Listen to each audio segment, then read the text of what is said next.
If I had to sum up my thoughts on the Diamond and Pearl remakes, I'd probably do it like this.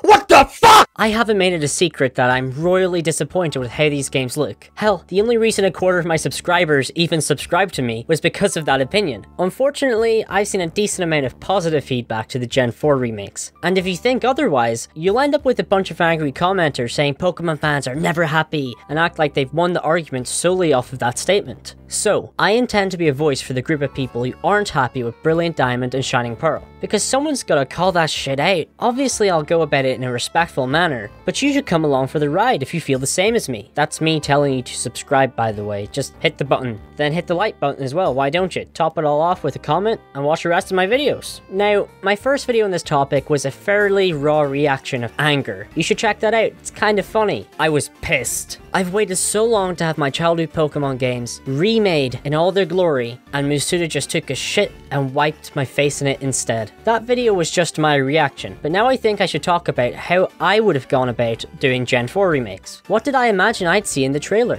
By this, I mean we could sort of just live in denial of what we got, and distract ourselves by thinking about what we could have had. Obviously, the message of this video is that I, SilasOS, am a far better game developer than Junichi Masuda. That's just an indisputable fact. I would like to stress that some of the ideas I'm about to pitch to you may very well be in the remakes, but as of now, I'll go with the very little info that I have. Now that I've stated my intentions eloquently, I'll give this message to the lucky people who made it past the intro. Yeah, I'm going to milk the fuck out of these games.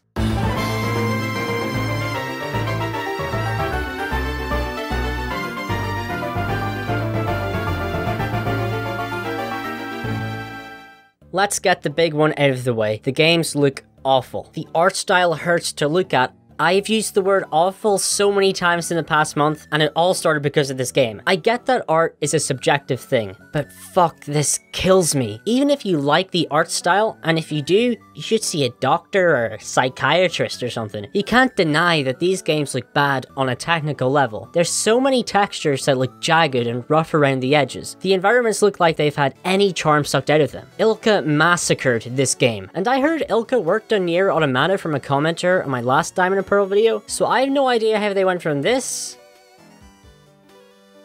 to this. Game Freak are marketing this as a faithful remake, hence why they kept the chibi style, but it does not translate to 3D. So what was I expecting? Well, I was expecting the game to be made in the Sword and Shield engine, and before you all bang on about that one tree that you've milked to death, I just want to say Sword and Shield look pretty nice outside of the wild area. The roots look pretty good in my opinion. Sue me. But what would be my dream look for Sinnoh remakes? Well, I'd like them to go back to pixel art, but with the same level of detail as a game like Octopath Traveler. Just imagine Sinnoh with a beautiful, highly detailed, pixelated look. You could see the grass swishing in the wind, streetlights illuminating Veilstone City, casting shadows across the street. The Pokemon sprites would look even more charming and emotive than the Gen 5 sprites. God, my mouth is watering just thinking about it. And whilst we're here, let's go ahead and unsquish these characters a little. Maybe give them the same proportions as the character models in Pokemon Black and White. Like, how am I supposed to take Cyrus seriously if he's as small as this guy? Brilliant Diamond and Shining Pearl opted to return to the classic top-down camera angle, which honestly is fine. Never had a problem with it before, why should I now? But what if they took this remake a bit further? Imagine having different camera angles to make each area more cinematic. Like in Route 301, there could be a centered shot showing the trainer's back, so you can see the whole route ahead of you, with the different trees and ponds all within sight. This could really make areas come alive if you could see the road ahead or behind, just existing and living, even when you've already passed them. Imagine climbing Mount Coronet with wide cinematic shots to truly show you the scale of the mountain you're climbing. Couple that with the Octopath style and the game would look beautiful. Oh, just imagine.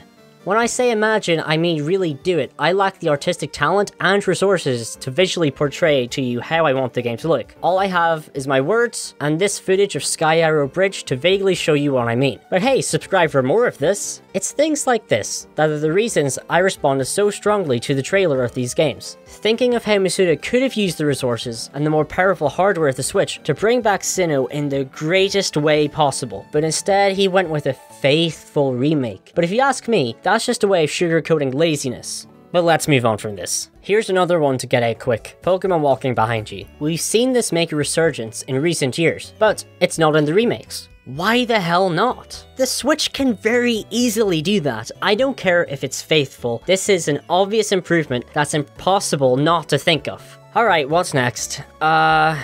Bring back seasons. One of the reasons I love the Unova region is its seasonal system. The seasonal system can change an area's appearance, and change what Pokemon can be found in it. If we just improved on that and had the seasons affect the areas even more drastically, like having all the leaves fall off the trees in winter and the NPCs change into winter clothes. During April they could have cherry blossom season and have all the lovely scenery coated in pink with nice little leaves floating across the screen. I'm only really scratching the surface of what could be done with this, but there's so many more things they could change about Sinnoh just by adding in seasons. Plus, Sinnoh has previously had an issue with the type distribution of Pokemon, so that could easily be fixed, like having more fire types appear during summer. Of course, I'm not saying the seasons should follow real time or anything, otherwise you'd be waiting forever to catch certain Pokemon. But damn, the game could look so nice if they did it like this. I'm mainly fixated on what it'd look like in winter. Having sparkling ice reflecting the rays of streetlights could look so great in Jubilife City. Oh, and they could have remixes of each song depending on the season too. Wow, I want that so bad. Oh my god. Now, you may be thinking, Silas, isn't that a lot of work? Yeah, maybe, but Pokemon is the highest grossing franchise in history. They should be able to afford multiple times the amount of resources needed to pull off what I'm suggesting. So just think about that for a bit. Okay, so this is a random one, but can we bring back those little circles the Pokemon stand on? I miss those. We should have never gotten rid of them. Just to take us back to the good old days, you know? Those circles were cool. Leave a comment if you support circle supremacy. So, I know the one song played in the trailer isn't much to go on, so I won't make too much of a judgment. But it sort of sounded worse than the original. But that could be my bias because I just dislike these games. Gen 4's music had that nice Nintendo DS charm, but the song in this trailer sort of sounded washed out and plain. The two options I would prefer are either a fully orchestrated OST, because come on, it's about time Pokemon got an orchestra in there, or it would be cool if they tried to replicate the DS speakers in a more HD audio format. The former would be cool, as I feel it would really give the Sinnoh region a new energy to match the scenery changes I'd want for it. I think it'd be cool if they got Yuki Hayashi, he's the My Hero Academia man by the way, to compose orchestral remixes of each song, and hey, that idea isn't actually unrealistic since he does do the soundtrack for Pokemon Journeys. But that's not happening, we've seen the trailer so we know that, this is just my ideas. And they're not replicating the DS speakers either, but it would be cool if they did. What would really be nice would be if Toby Fox did the OST, since he did a pretty good job with the Battle Tower theme in Sword and Shield. I think music is one of the strongest nostalgia inducers ever, and the idea that they might drop the ball on the OST with the Gen 4 remakes is really upsetting. Whole thing is upsetting, to be honest.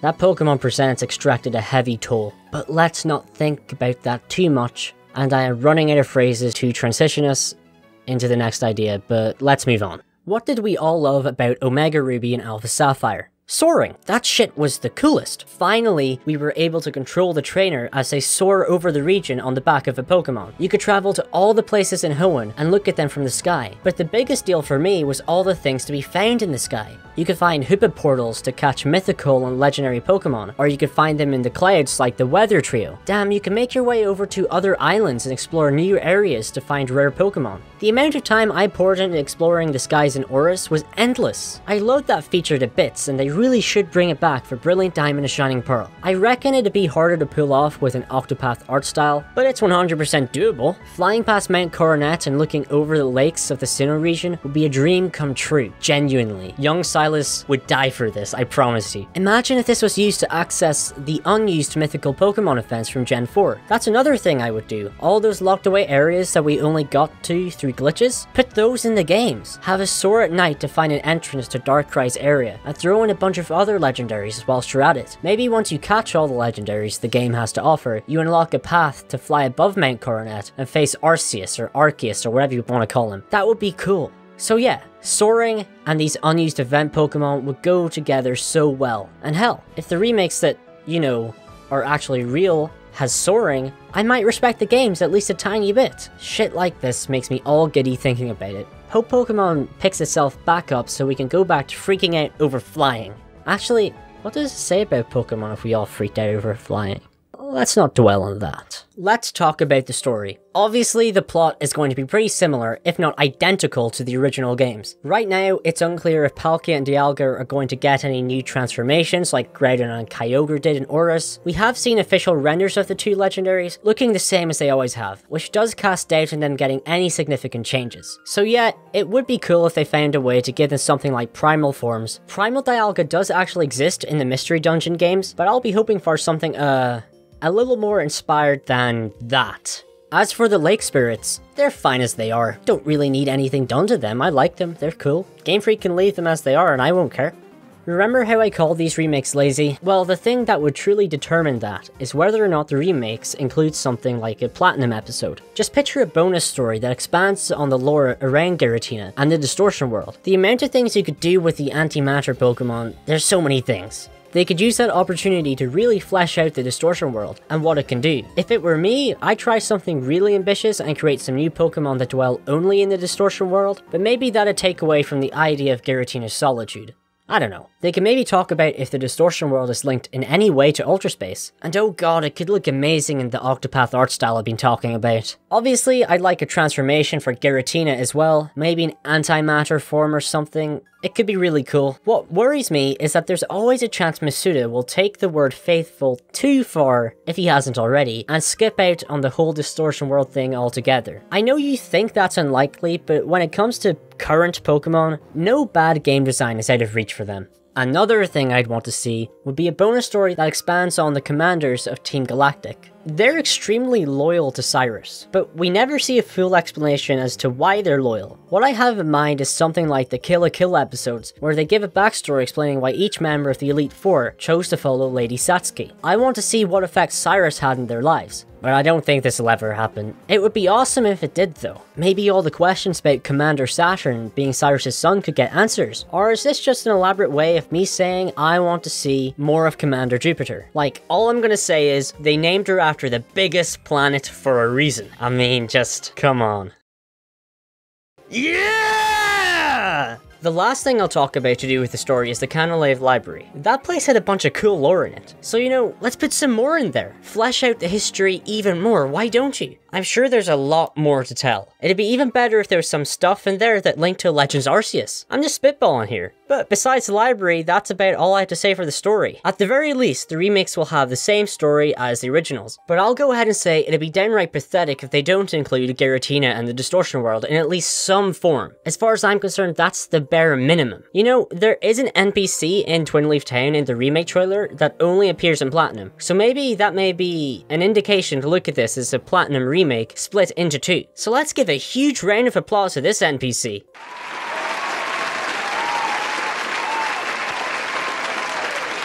Remember the Sinnoh Underground? I didn't really get it as a kid, but it sure was cool that one time I used it in Eterna City, because the game forced me to. This needs expanded upon. The mining system could really be fleshed out. Maybe have different types of materials to mine, and let's say use a Pokemon to help with the mining. Then you could have different types of Pokemon be better at mining certain materials, so if you pick Pokemon of the right type, you can get the job done with a larger yield of materials. Oh, and you could also have the level of the Pokemon influence their ability to mine. If the types of Pokemon that are good at mining rare materials or some of the lesser used Sinnoh Pokemon, this gives the player an incentive to try out different Pokemon, and then maybe, you know, everyone won't have the same Sinnoh team for once. The Underground really does need its meta fleshed out. You could have an auto mining system that functions the same way as hyper training. That'd be cool. Obviously the online multiplayer needs to come back. And it would be nice if you and your friends could collaborate on building one big secret base alongside just setting booby traps in their own individual bases, like in the original game. I think co-op mining could just stay the same, but with my idea of implementing the type system into the mining, it'd be fun to hit up a friend so they can fill a type gap in your mining team, or something like that. To be honest, I've never been too hung up on the Sinnoh Underground, and I don't think many people are, but if Ilka just went and did more things with it, now that we have better hardware, I'd maybe give it another chance. But it's far from being a deal breaker for me. Like, I don't boot up a Pokemon game to play Minecraft, I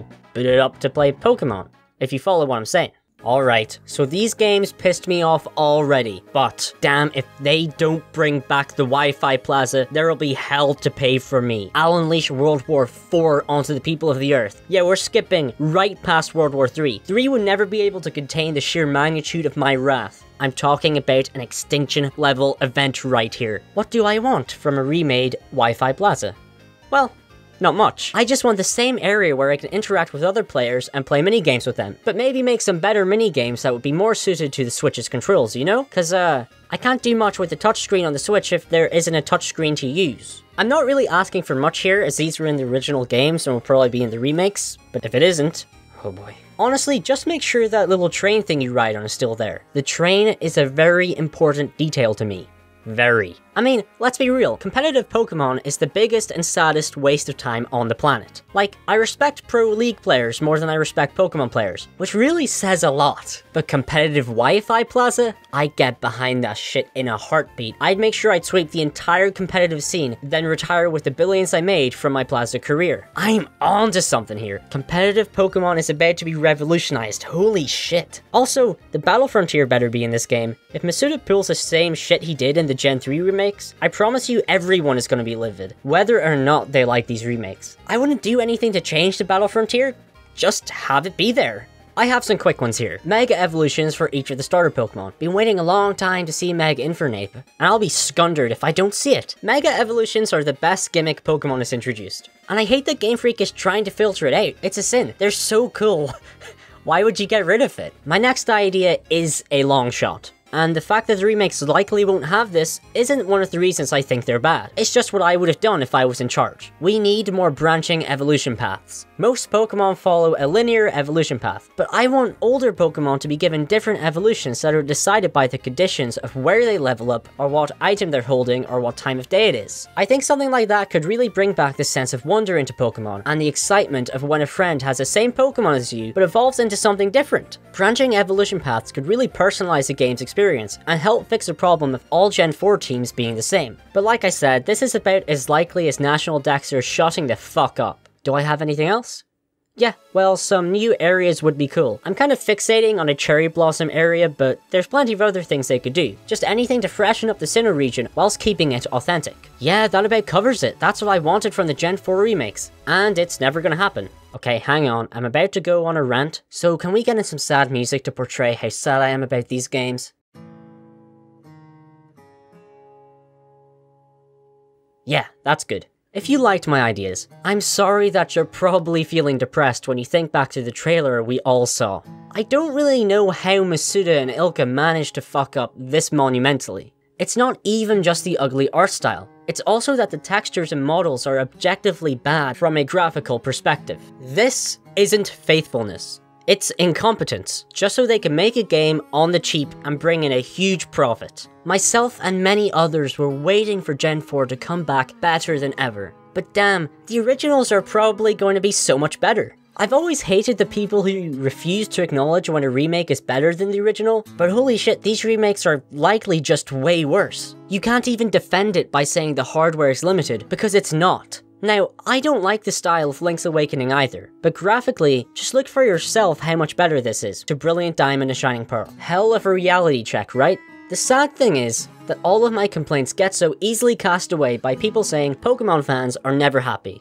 But when the largest franchise in history is failing to meet the bare minimum of quality and charging full price for it, there's more than enough justification to call them out on it. And before you say that I'm just entitled, I enjoyed Sword and Shield, I enjoyed Let's Go, and I even enjoyed Ultra Sun and Moon. People are allowed to complain. If it's ruining your enjoyment of something, then just stop listening to them. Sorry, it's just so upsetting after waiting so long to have these great games remade, only for them to look like a bootleg mobile game. Shit sucks.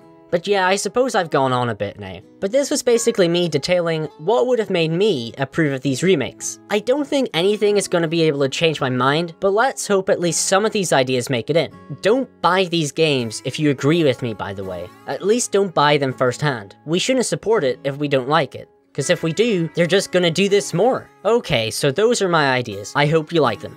I'm gonna be covering these games up until release, so if you want to hear my opinions on upcoming trailers, make sure to subscribe to my channel and hit the bell to get notified. I'll also tweet about it on Twitter, so check out the link in the description to follow me there. I've rambled for long enough now. Make sure to like this video if you enjoyed it, and hey, if you have any ideas of your own, drop them in the comments for me to see. Alright, that's enough out of me. I'll see you all later.